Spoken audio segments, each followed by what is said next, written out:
प्यारे बच्चों, आप सबका हमारे चैनल पर स्वागत है। आज हम बच्चों कक्षा आठ का चैप्टर नंबर 1 करेंगे। चैप्टर नंबर 1 फसल उत्पादन एवं प्रबंध। देखिए बच्चों, ग्रीष्मावकाश में पहली में बूझो अपने चाचा के घर गए। उनके चाचा एक किसान हैं।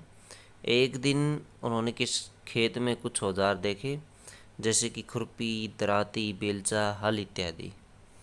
तो बच्चों, बूझो क्या कहता है, मैं जानना चाहता हूँ कि हम इन औजारों का उपयोग कहाँ और कैसे करते हैं। हम पढ़ चुके हैं कि सभी सजीवों को भोजन की आवश्यकता होती है। पौधे अपना भोजन स्वयं बना सकते हैं। क्या आपको याद है कि हरे पौधे अपना भोजन किस प्रकार संश्लेषित करते हैं? मनुष्य सहित सभी जंतु भोजन बनाने में असमर्थ हैं। तो जंतुओं के भोजन का स्रोत क्या है? तो बच्चों, जंतुओं के भोजन का स्रोत क्या है? पौधे अपना भोजन स्वयं बना लेते हैं, परंतु हम भोजन ग्रहण ही क्यों करते हैं? अब ये भी सवाल बनता बच्चों कि भोजन ग्रहण ही क्यों करते हैं। आप जानते हैं कि सजीव भोजन से प्राप्त ऊर्जा का उपयोग विभिन्न जैविक प्रक्रमों जैसे कि पाचन, श्वसन और उत्सर्जन के संपादन में करते हैं। हम अपना भोजन पौधों में, जंतुओं और या दोनों से ही प्राप्त करते हैं। फिर से बूझो जानना चाहता है, क्योंकि हम सभी को भोजन की आवश्यकता होती है, अतः हम अपने देश के इतने अधिक लोगों को भोजन किस प्रकार उपलब्ध करा सकते हैं? तो किस प्रकार उपलब्ध करा सकते हैं इतने बड़े देश के सभी लोगों को? भोजन, पहले क्या कहते, भोजन का बड़े स्तर पर उत्पादन करना आवश्यक है। एक विशाल जनसंख्या को भोजन प्रदान करने के लिए इसका नियमित उत्पादन, उचित प्रबंधन एवं वितरण आवश्यक है। तो बच्चों, इसके लिए वितरण बहुत ही आवश्यक है। अब देखिए, कृषि पद्धतियाँ। लगभग 10,000 ईसा पूर्व तक मनुष्य घुमंतु थे। वे एक स्थान से दूसरे स्थान तक भोजन एवं आवास की खोज में समूह में विचरण करते थे। वे कच्चे फल और सब्जियां खाते थे और उन्होंने भोजन के लिए जंतुओं का शिकार करना प्रारंभ किया। कालांतर में खेती कर गेहूं, चावल और अन्य खाद्य फसलों को उत्पादित कर सके। इस प्रकार कृषि का प्रारंभ हुआ। तो बच्चों, पहले मनुष्य जो था वो घुमंतु था और जीवों को मार करके खाता था या कच्चे फल या और सब्जियां खाता था, लेकिन बाद में उसने गेहूं और चावल जैसी फसलों को उगाना शुरू कर दिया। जब एक ही किस्म के पौधे किसी स्थान पर बड़े पैमाने पर उगाए जाते हैं तो इसे फसल कहते हैं। बच्चों, ये फसल की परिभाषा है। उदाहरण के लिए, जैसे गेहूं की फसल का अर्थ है कि खेत में उगाए जाने वाले सभी पौधे गेहूं के होने चाहिए। तो गेहूं के पौधे एक ही समूह में उगाए जाते हैं, इसे ही फसल कहते हैं। ज़रूरी नहीं गेहूं ही हो, अन्य पौधे भी हो सकते हैं इसमें, कपास और अन्य पौधे भी आप इसमें ले सकते हैं। आप जानते ही हैं कि फसलें विभिन्न प्रकार की होती हैं, जैसे कि अन्न, सब्जियां एवं फल। जिस मौसम में यह पौधे उगाए जाते हैं उसके आधार पर हम फसलों का वर्गीकरण कर सकते हैं। भारत एक विशाल देश है। यहाँ ताप, आर्द्रता और वर्षा जैसी जलवायु परिस्थितियाँ एक क्षेत्र से दूसरे क्षेत्र में भिन्न हैं, अतः देश के विभिन्न भागों में विविध प्रकार के की फसलें उगाई जाती है। बच्चों, इस विविधता के बावजूद मोटे तौर पर फसलों को दो वर्गों में बांटा जा सकता है, खरीफ और रबी की फसलें। वह फसल जिन्हें वर्षा ऋतु में बोया जाता है खरीफ फसल कहलाती है। भारत में वर्षा ऋतु सामान्यतः जून से सितंबर तक होती है। धान, मक्का, सोयाबीन, मूंगफली, कपास इत्यादि खरीफ फसलें हैं। शीत ऋतु अथवा अक्टूबर से मार्च तक बोई जाती हैं। में उगाई जाने वाली फसलें रबी फसलें कहलाती हैं, जैसे गेहूं, चना, मटर, सरसों और अलसी रबी फसल के उदाहरण हैं। इसके अलावा कई स्थानों पर दालें और सब्जियां ग्रीष्म ऋतु में उगाई जाती हैं। आधारिक फसल पद्धतियाँ। धान को शीत ऋतु में क्यों नहीं उगाया जा सकता? नहीं उगाया जा सकता क्योंकि इसके अनुकूल परिस्थितियाँ नहीं होती बच्चों। धान को बहुत अधिक पानी की आवश्यकता होती है, अतः इसे केवल वर्षा ऋतु में ही उगाया जा सकता है। और इसके अनुकूल परिस्थितियाँ भी चाहिए। फसल उगाने के लिए किसान को अनेक क्रियाकलाप सामयिक अवधि में करने पड़ते हैं। आप देखेंगे कि क्रियाकलाप उस प्रकार के हैं जिनका उपयोग माली अथवा आप सजावटी पौधे उगाने के लिए करते हैं। ये क्रियाकलाप अथवा कार्य पद्धतियाँ, कृषि पद्धतियाँ जो आगे दिए गए हैं, तो आप ये देख सकते हैं सबसे पहले किसान को ये करना पड़ता है। सबसे पहले कृषि पद्धतियों में आती है मिट्टी की तैयारी। तो मिट्टी की तैयारी करनी पड़ती है बच्चों, फिर बुआई, फिर उसको खाद और उर्वरक दिया जाता है, फिर सिंचाई की जाती है, फिर खरपतवार से सुरक्षा की जाती है। खरपतवार अथवा जो एक्स्ट्रा पौधे उगाते हैं जैसे घास, बथुआ, इस तरह के जो पौधे हैं उनको उखाड़ करके अलग कर दिया जाता है या उनके ऊपर छिड़काव कर दिया जाता है, उससे सुरक्षा की जाती है। कटाई, भंडारण होता है उस अनाज को भंडारित कर देना। मिट्टी तैयार करना, सबसे पहला स्टेप हम देखेंगे मिट्टी तैयार करना, जो हमने ऊपर देखा था। तो इसके बारे में अब हम स्टडी करेंगे। मिट्टी तैयार करना, फसल उगाने से पहले मिट्टी तैयार करना प्रथम चरण है। मिट्टी को पलटना और पोला बनाना कृषि का महत्वपूर्ण कार्य है बच्चों। इससे जड़ें भूमि में गहराई तक जा सकती हैं। पोली मिट्टी में गहराई में धंसी जड़ें भी सरलता से श्वसन कर सकती हैं। पोली मिट्टी किस प्रकार पौधों की जड़ों को सरलता से श्वसन करने में सहायक है। पोली मिट्टी मिट्टी में रहने वाले केंचुओं और अन्य सूक्ष्म जीवों की वृद्धि करने में सहायता करती है। यह जीव किसानों के मित्र हैं, क्योंकि यह मिट्टी को और पलटकर पोला करते हैं। मिट्टी को उपजाऊ बनाते हैं और उनको पोला बनाते हैं, जो पलट देते हैं और ह्यूमस बनाते हैं। परंतु मिट्टी को पलटना और पोला करना क्यों आवश्यक है, अब ये क्वेश्चन बनता है। आप पिछली कक्षा में पढ़ चुके कि मिट्टी में खनिज, जल और वायु और कुछ सजीव होते हैं। इनके अतिरिक्त मृत पौधे और जंतु भी मिट्टी में पाए जाते हैं। इन जीवों द्वारा कुछ जो मृत जीव होते हैं या फिर अन्य चीज़ें होती हैं वो अपघटित कर दी जाती है। इस प्रक्रम में मृत जीवों में पाए जाने वाले पोषक मिट्टी में निर्मुक्त हो जाते हैं और मिट्टी उपजाऊ बन जाती है। पोषक तो पौधों द्वारा अवशोषित कर लिए जाते हैं, क्योंकि ऊपरी परत के कुछ सेंटीमीटर की मिट्टी ही पौधों की वृद्धि में सहायक है। इसे उलटने, पलटने और पोला करने से पोषक पदार्थ ऊपर आ जाते हैं। तो बच्चों ऐसा करने से पोषक पदार्थ ऊपर आ जाते हैं, यानी उलटने, पलटने और पोला करने से मिट्टी में जो पोषक पदार्थ हैं ऊपर आ जाते हैं और पौधे इन पोषक पदार्थों को आसानी से प्रयोग कर लेते हैं। अतः मिट्टी को उलटना, पलटना एवं पोला करना फसल उगाने के लिए अत्यंत महत्वपूर्ण कदम है। तो सबसे पहले स्टेप के बारे में हमने स्टडी किया। मिट्टी को उलटने, पलटने एवं पोला करने की प्रक्रिया जुताई कहलाती है। इसे हल चलाकर करते हैं। हल लकड़ी या लोहे के बने होते हैं। यदि मिट्टी अत्यंत सूखी है तो जुताई से पहले इसे पानी देने की आवश्यकता भी पड़ती है। जुते हुए खेत में मिट्टी के बड़े बड़े डेले भी हो सकते हैं। इन्हें एक पाटल की सहायता से तोड़ा जाता है। बुआई और सिंचाई के लिए खेत का समतल होना आवश्यक है। यह कार्य पाटल द्वारा किया जाता है बच्चों। कभी कभी जुताई से पहले खाद भी दी जाती है। इसे जुताई के समय खाद मिट्टी में भली भांति मिल जाती है, इसलिए पहले खाद डाली जाती है। बुआई से पहले खेत में पानी भी दिया जाता है। कृषि औजार, अब जानेंगे बच्चों कृषि औजारों के बारे में। देखिए, अच्छी उपज के लिए बुआई से पहले मिट्टी को भुरभुरा करना आवश्यक है। यह कार्य अनेक औजारों से किया जाता है, जैसे हल, कुदाली और कल्टीवेटर इस कार्य में उपयोग किए जाने वाले प्रमुख औजार हैं। तो बच्चों देख रहे होंगे आप चित्र में, ये हल का चित्र है।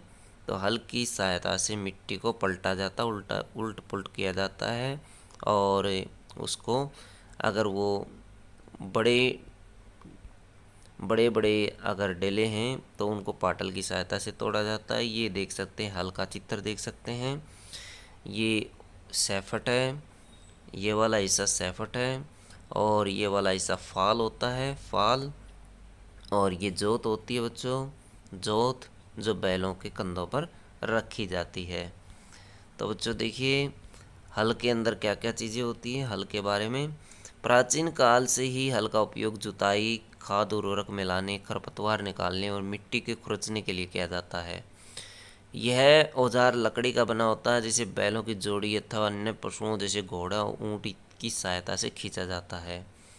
इसमें लोहे की मजबूत तिकोनी पत्ती होती है, जिसे फाल कहते हैं। हल का मुख्य भाग लंबी लकड़ी का बना होता है, जिसे हल सैफट कहते हैं।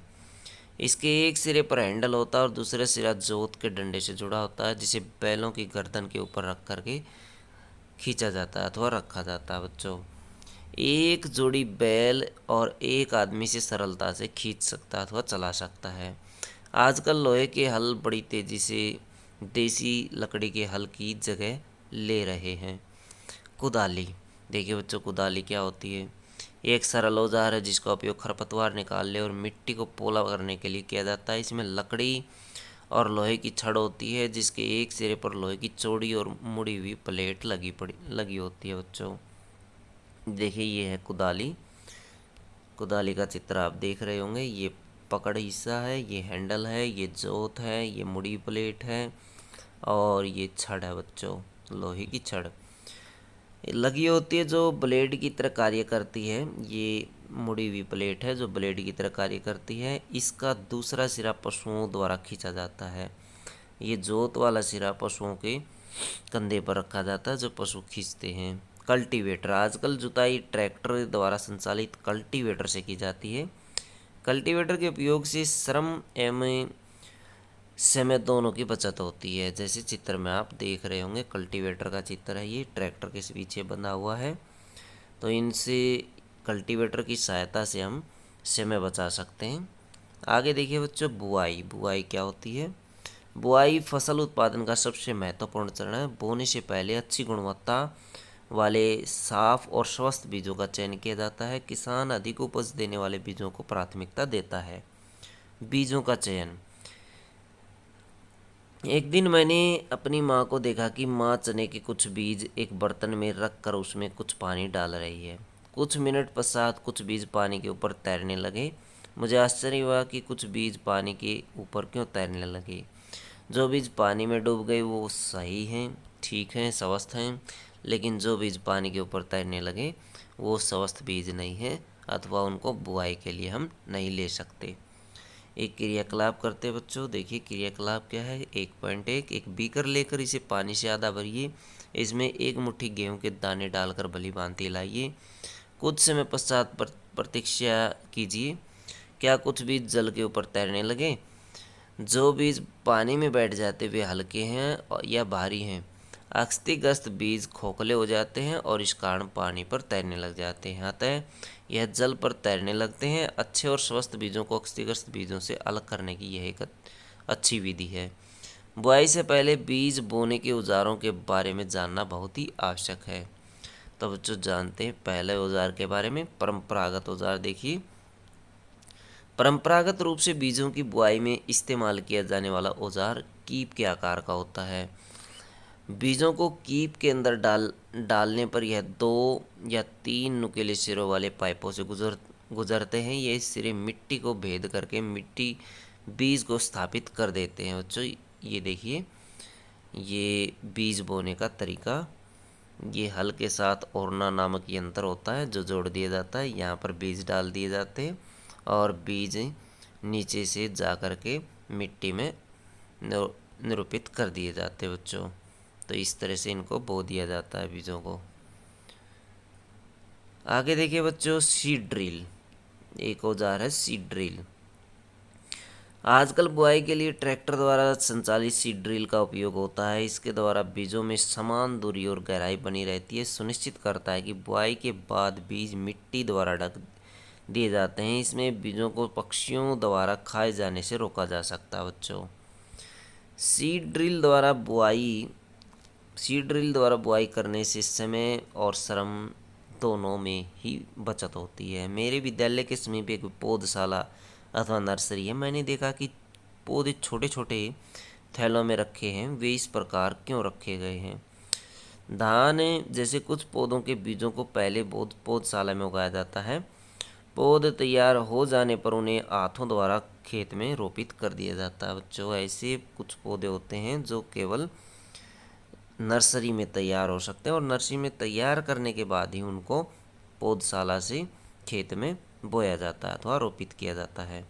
पौधों को अत्यधिक घने होने से रोकने के लिए बीजों की उचित दूरी का होना बहुत ही महत्वपूर्ण है। इससे पौधों को प्रकाश, सूर्य का प्रकाश, पोषक और जल पर्याप्त मात्रा में प्राप्त होता है। अधिक घनेपन को रोकने के लिए कुछ पौधों को निकाल कर हटा दिया जाता है। खाद एवं उर्वरक को मिलाना, तो कैसे मिलाया जाता है बच्चों, देखते हैं। वे पदार्थ जिन्हें मिट्टी में पोषक स्तर बनाए रखने के लिए मिलाया जाता है उन्हें खाद एवं उर्वरक कहते हैं। मैंने एक खेत में उगने वाली स्वस्थ फसल पौधों को देखा, जबकि पास के खेत में पौधे कमज़ोर थे। कुछ पौधे अन्य पौधों की तुलना में ज़्यादा अच्छी तरह से क्यों उगते हैं? मिट्टी फसल को खनिज पदार्थ प्रदान करती है। यह पोषक पौधों की वृद्धि के लिए आवश्यक है। कुछ क्षेत्रों में किसान खेत में एक के बाद दूसरी फसल उगाता रहता है। खेत कभी भी खाली नहीं छोड़े जाते। कल्पना कीजिए कि पोषकों में का क्या होगा। यदि लगातार फसल उगाई जाती है तो पोषकों की कमी हो जाती है। फसलों के लगातार उगाने से मिट्टी में कुछ पोषकों की कमी हो जाती है। इस स्थिति को पूरा करने हेतु किसान खेतों में खाद देते हैं। यह प्रक्रम खाद देना कहलाता है। अपर्याप्त खाद देने से पौधे कमज़ोर हो जाते हैं, यानी कम खाद देने से पौधे कमज़ोर हो जाते हैं बच्चों। खाद एक कार्बनिक जैविक पदार्थ है जो पौधों या जंतु अपशिष्टों से प्राप्त होती है। किसान पादप एवं जंतु अपशिष्टों को एक गड्ढे में डालते जाते हैं और इनका अपघटन होने के लिए खुले में छोड़ देते हैं। अपघटन कुछ सूक्ष्म जीवों द्वारा होता है। अपघटित पदार्थ खाद के रूप में उपयोग किया जाता है। आप कक्षा 6 में वर्मी कंपोस्टिंग अथवा केंचुए द्वारा खाद तैयार करने के विषय में पढ़ चुके हैं। आगे देखिए बच्चों, क्रियाकलाप 1.2। मूंग अथवा चने के बीज लेकर उन्हें अंकुरित कीजिए। इनमें से एक ही आकार वाले 3 नवोद बीज छांट लीजिए। अब 3 गिलास अथवा ऐसे पात्र लीजिए जिन पर ABC लिखा हो। गिलास ए में थोड़ी मिट्टी लेकर इसमें थोड़ी सी गोबर की खाद मिलाइए। गिलास बी में समान मात्रा में मिट्टी लेकर उसमें थोड़ा सा यूरिया मिलाइए और गिलास सी में कुछ मिट्टी लीजिए बिना कुछ मिलाए। अब इनमें पानी की समान मात्रा डालकर सुरक्षित स्थान पर रख दीजिए। प्रतिदिन पानी देते रहिए। 7 से 10 दिनों के बाद उनकी वृद्धि को नोट करिए। तो पौधों की वृद्धि को नोट करते हैं बच्चों, जैसे इन्होंने किया। ये देखिए चित्र में, ये ऐसे किया। ABC 3 हमने गमले लिए और इनमें हम खाद डाल देते हैं। पहले में, दूसरे में उर्वरक डाल देते हैं, तीसरे में कुछ नहीं डालते। और 7 से 10 दिनों के बाद हम क्या नोट करते हैं बच्चों? क्या तीनों गिलासों के पौधों में वृद्धि की गति एक समान है? किस गिलास में पौधों की वृद्धि बेहतर है? किस गिलास के पौधों में वृद्धि सबसे अधिक है? उर्वरक रासायनिक पदार्थ जो विशेष पोषकों से समृद्ध होते हैं, वे खाद से कैसे भिन्न होते हैं? उर्वरक का उत्पादन फैक्ट्री में किया जाता है। उर्वरक के कुछ उदाहरण देख सकते हैं। Urea, ammonium sulphate, super phosphate, potash, NPK। ये NPK क्या होता है बच्चों? जिसमें नाइट्रोजन, फास्फोरस और पोटेशियम तीनों तत्व होते हैं। इनके उपयोग से किसानों को गेहूं, धान और मक्का जैसी फसलों की अच्छी उपज प्राप्त करने में सहायता मिली है, परंतु उर्वरकों के अत्यधिक उपयोग से मिट्टी की उर्वरता में कमी आई है। ऊपर हमने जो प्रयोग किया था, उस प्रयोग में पौधा जो बी है ये सबसे तेज़ी से वृद्धि करता है, क्योंकि इसमें उर्वरक डाला गया है। उर्वरक में अच्छे पोषक तत्व होते हैं। दूसरे नंबर पर ए वाला पौधा वृद्धि करता है, खाद इसके अंदर डाली गई है, अच्छी तरह वृद्धि ये भी करता है। उसके बाद सी पौधा सबसे कम वृद्धि करता है। खाद के उपयोग से मिट्टी के गठन और जल अवशोषण क्षमता में भी वृद्धि हो जाती है बच्चों। इससे मिट्टी में सभी पोषक तत्वों की पूर्ति हो जाती है। मिट्टी में पोषकों की पुनः पूर्ति का एक अन्य तरीका फसल चक्रण है। यह एक फसल के बाद खेत में दूसरे किस्म की फसल एकांतर क्रम में उगा कर किया जा सकता है। पहले उत्तर भारत में किसान फलीदार चारा एक ऋतु में उगाते थे तथा गेहूं दूसरी ऋतु में। इससे मिट्टी में नाइट्रोजन का पुनः पूरण होता रहता था। किसानों को इस पद्धति को अपनाने के लिए प्रोत्साहित किया गया है। पिछली कक्षा में आप राइजोबियम बैक्टीरिया के विषय में पढ़ चुके हैं। यह फलीदार अथवा लेग्यूमिनस पौधों की जड़ों अथवा ग्रंथियों में पाया जाता है और वायुमंडलीय नाइट्रोजन का स्थिरीकरण करने में ये सहायता करता है बच्चों। यानी वायुमंडल से नाइट्रोजन लेकर के पौधों को देता रहता है। उर्वरक और खाद में अंतर देखिए। उर्वरक मानव निर्मित लवण होता है, जबकि खाद एक प्राकृतिक पदार्थ है जो गोबर और पौधों के अवशेषों से बनता है। उर्वरक का उत्पादन फैक्ट्रियों में किया गया है अथवा फैक्ट्रियों में इसको बनाया जाता है। खाद को खेतों में बनाया जा सकता है। उर्वरक से मिट्टी को ह्यूमस प्राप्त नहीं होती, जबकि इससे प्रचुर मात्रा में ह्यूमस प्राप्त होती है। उर्वरक में पादप पोषक जैसे कि नाइट्रोजन, फास्फोरस, पोटासियम प्रचुर मात्रा में होते हैं। खाद में पादप पोषक तुलनात्मक रूप से कम होते हैं। इसमें जो पोषक तत्व हैं ये कम होते हैं। सारणी 1.1 में उर्वरक और खाद के बीच में अंतर बताए गए। खाद के लाभ। जैविक खाद उर्वरक की अपेक्षा अधिक अच्छी मानी जाती है। इसका मुख्य कारण है कि इससे मिट्टी की जल धारण क्षमता में वृद्धि होती है। इससे मिट्टी भुरभुरी और सरंदर हो जाती है, जिसके कारण गैसीय विनिमय सरलता से हो जाता है। इससे मित्र जीवाणुओं की संख्या में वृद्धि हो जाती है। इस जैविक खाद से मिट्टी का गठन में सुधार हो जाता है बच्चों। आगे देखिए सिंचाई। जीवित रहने के लिए प्रत्येक जीव को जल की आवश्यकता होती है। पौधे की वृद्धि एवं परिवर्धन के लिए जल का विशेष महत्व है। पौधे की जड़ों द्वारा जल का अवशोषण होता है, जिसके साथ खनिजों और उर्वरकों का भी अवशोषण होता है। पौधों में लगभग 90% जल होता है। जल आवश्यक है क्योंकि बीजों का अंकुरण शुष्क स्थिति में नहीं हो सकता। जल में घुले हुए पोषकों का स्थानांतरण पौधे के प्रत्येक भाग में होता है। ये फसल की पाले और गर्म हवा से रक्षा करता है। स्वस्थ फसल वृद्धि के लिए मिट्टी की नमी को बनाए रखने के लिए खेत में नियमित रूप से जल देना आवश्यक है। निश्चित अंतराल पर खेतों में जल देना सिंचाई कहलाता है। सिंचाई समय एवं बारंबारता फसलों, मिट्टी और ऋतु में भी भिन्न भिन्न होता है। गर्मी में पानी देने की बारंबारता अपेक्षाकृत अधिक होती है। ऐसा क्यों? क्या यह मिट्टी एवं पत्तियों से जल वाष्पन की दर अधिक दर होने के कारण हो सकता है? इस वर्ष पानी देते समय मैं अधिक सतर्क हूँ। पिछली गर्मियों में मेरे पौधे सूख और मर गए थे। सिंचाई के स्रोत। कुएं, जलकूप, तालाब, झील, नदियाँ, बांध और नहर इत्यादि जल के स्रोत हैं। ये देखिए बच्चों, जल के स्रोत पारंपरिक तरीके। मोठ। कुओं, झीलों एवं नहरों में उपलब्ध जल को निकालकर खेतों तक पहुंचाने के विभिन्न तरीकों में भिन्न भिन्न तरीके हैं। मवेशी होते बच्चों पशु। मवेशी अथवा मजदूर इन विधियों में इस्तेमाल किए जाते हैं, अतः यह सस्ते हैं परंतु कम दक्ष हैं। विभिन्न पारंपरिक तरीके देख सकते हैं आप, निम्न हैं। मोट अथवा घिरनी, चेन पंप, ढेकली, रहट अथवा उत्तोलक तंत्र। तो बच्चों ये चित्र में नीचे दिए गए हैं। चेन पंप ये वाला देख सकते हैं आप, ये घूमता है और पानी इसके अंदर गिरता है और फिर नालियों के माध्यम से खेतों में पहुंच जाता है। ढेकली आप देख सकते हैं, ये इस ढेकली तंत्र ये पुराने तंत्र है जो पुराने समय में प्रयोग किए जाते थे।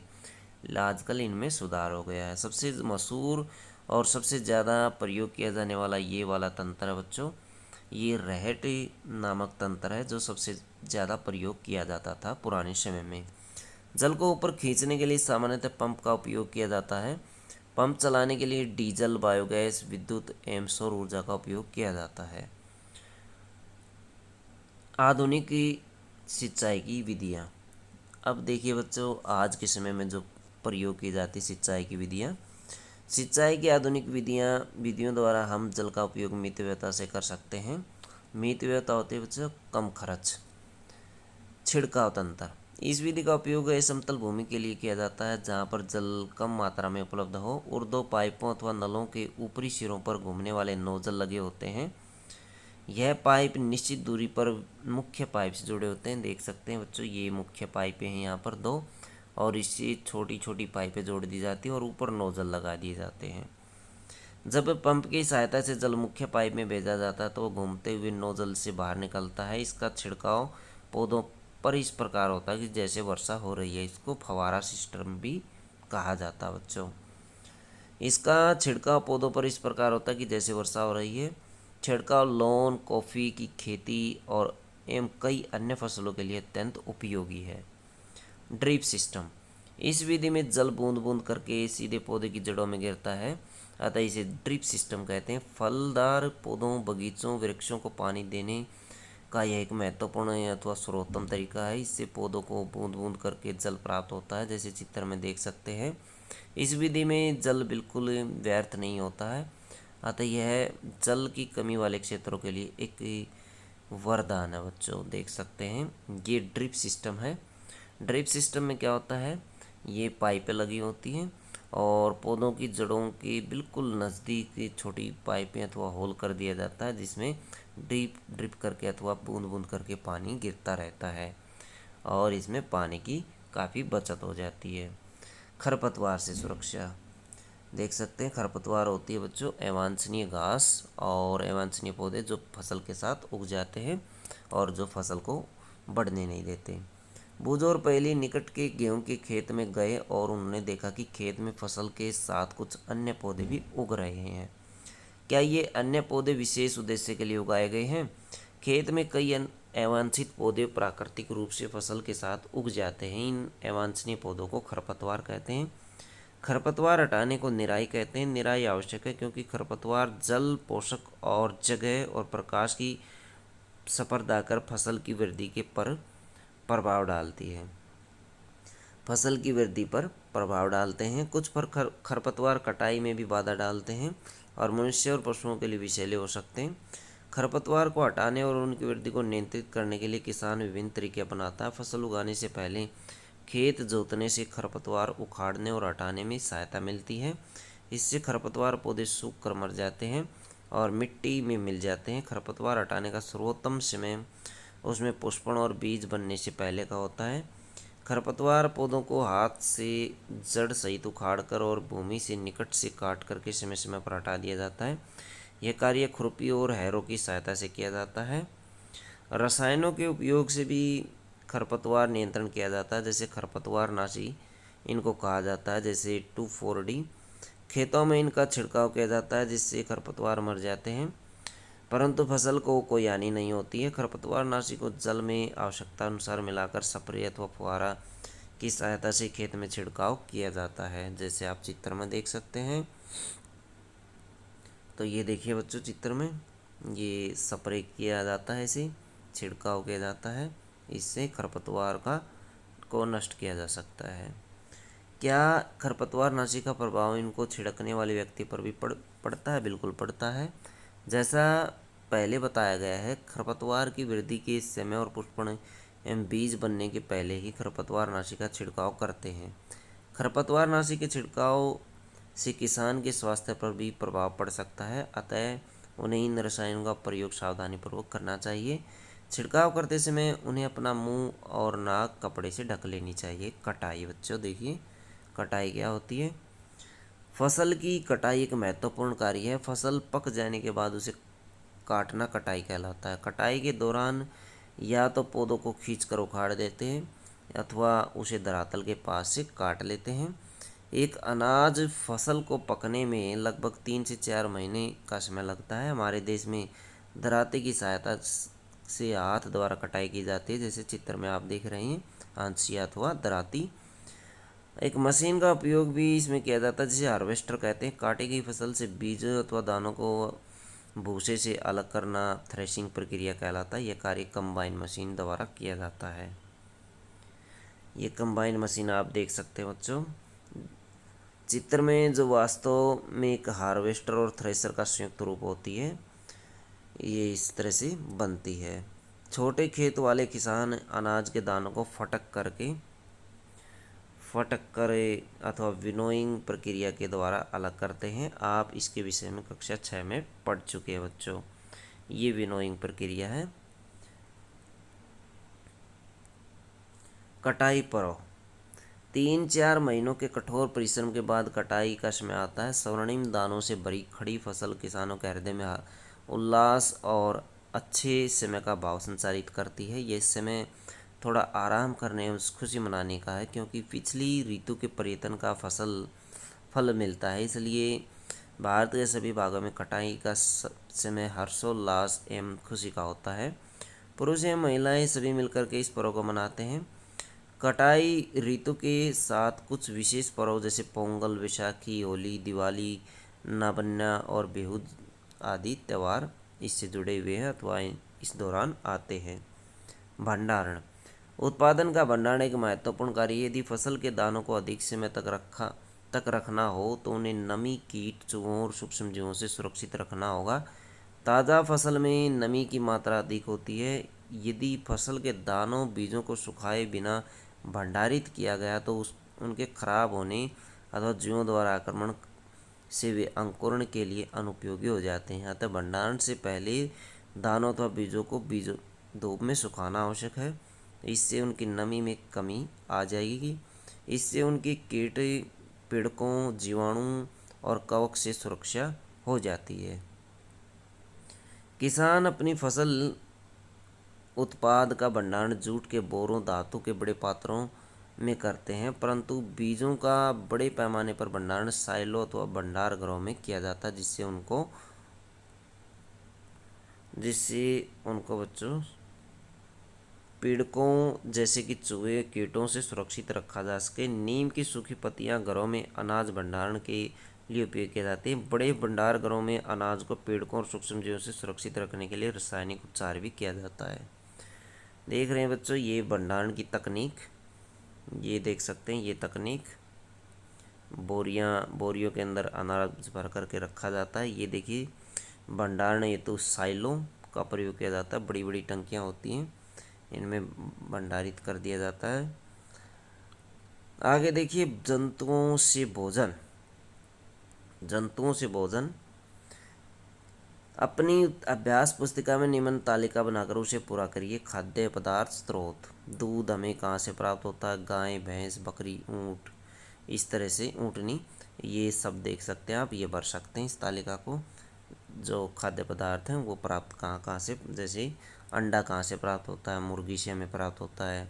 मांस हमें कहाँ से प्राप्त होता है? मछली से प्राप्त होता है। इस सारणी की पूर्ति करने के पश्चात आपने देखा होगा कि पौधों की तरह ही जंतु भी विभिन्न प्रकार के खाद्य पदार्थ प्रदान करते हैं। समुद्र के तटीय क्षेत्रों में रहने वाले लोग मछली का मुख्य आहार के रूप में उपयोग करते हैं। पिछली कक्षा में पौधों से प्राप्त होने वाले खाद्य पदार्थों के विषय में आप पढ़ चुके हैं। हमने अभी सीखा कि फसल उत्पादन में विभिन्न चरण, बीजों का चयन, बुआई इत्यादि। इसी प्रकार घरों में अथवा फार्म पर पालने वाले पालतू पशुओं को उचित भोजन, आवास और देखभाल की आवश्यकता होती है। जब यह बड़े पैमाने पर किया जाता है तो इसे पशुपालन कहा जाता है बच्चों। तो मछली स्वास्थ्य के लिए अच्छा आहार है। हमें मछली के कोड लीवर तेल मिलता है मछली से, जिसमें विटामिन डी अधिक मात्रा में पाया जाता है बच्चों। तो बच्चों ये था आपका चैप्टर नंबर 1। वीडियो अच्छी लगी तो बच्चों लाइक करें, हमारे चैनल को सब्सक्राइब करें।